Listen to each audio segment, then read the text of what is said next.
Goeiemôre my boetie en sissa, wees gegroet in die wonderlike naam van Jesus op hierdie geseënde Vrydagoggend en wat 'n voorreg is dit vir my om hierdie dag saam met julle te kan begin met 'n gebed waar die week amper op sy einde is. Ek glo en vertrou julle het 'n goeie week gehad en dat julle reg is vir hierdie dag wat voorlê. Kom ons begin hierdie dag op die regte manier met 'n gebed. Vader, aan U alle eer, lof en heerlikheid. Dankie dat ek na U toe kan kom in U lieflike naam. Dankie dat ek my boetie en sissa voor U kan neerlê. Liewe Here, dankie dat U U hand oor ons gehou het hierdie nag. Dankie liewe Here dat U ons deurgedra het. En ook so, dankie Here vir die week wat U ons deurgedra het. Dankie Here vir alles waarmee U ons seën en geseën het. Vader, ek bid vir my boetie en sissa, vir hulle by die werk. Ek bid dat hulle dag 'n suksesvolle dag sal wees.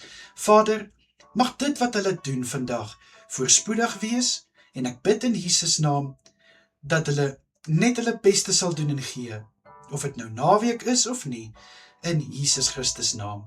Ek bid vir my boetie en sissa by die huis, Here, dit wat hulle hande vind om te doen, mag dit geseënd wees, en ek bid dat hulle die vrugte sal pluk van dit wat hulle doen in Jesus naam. Mag hulle nooit, maar nooit in hulle self twyfel, omdat hulle van die huis af werk, of by die huisdoenig is nie, in Jesus Christus naam. Vader, vir my boetie en sissa wat kan gaan slaap na laasnag se werk, bid ek vir elkeen, vir 'n goeie rus. Ek bid, Here, dat hulle kalmte sal beleef wanneer hulle slaap, rustigheid sal hê, sodat hulle verfris kan wees vir die volgende skof wat voorlê, in Jesus Christus naam.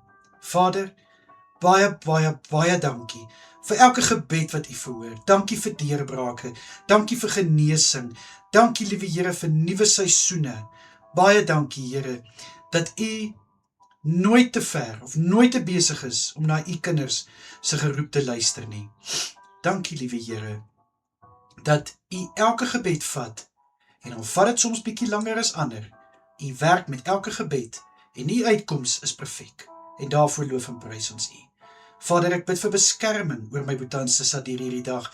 Ek bid dat U hulle sal veilig hou, waar hulle self bevind deur hierdie dag. Dit is my gebed in die kosbare naam, en gelowiglik, in Jesus Christus naam. Amen en amen. My boetie en sissa, julle moet 'n wonderlike dag verder hê. Kyk asseblief mooi na julle self, en natuurlik as dit die Here se wil is, bid ek vanaand weer vir julle. Tot dan, mooi bly almal, totsiens.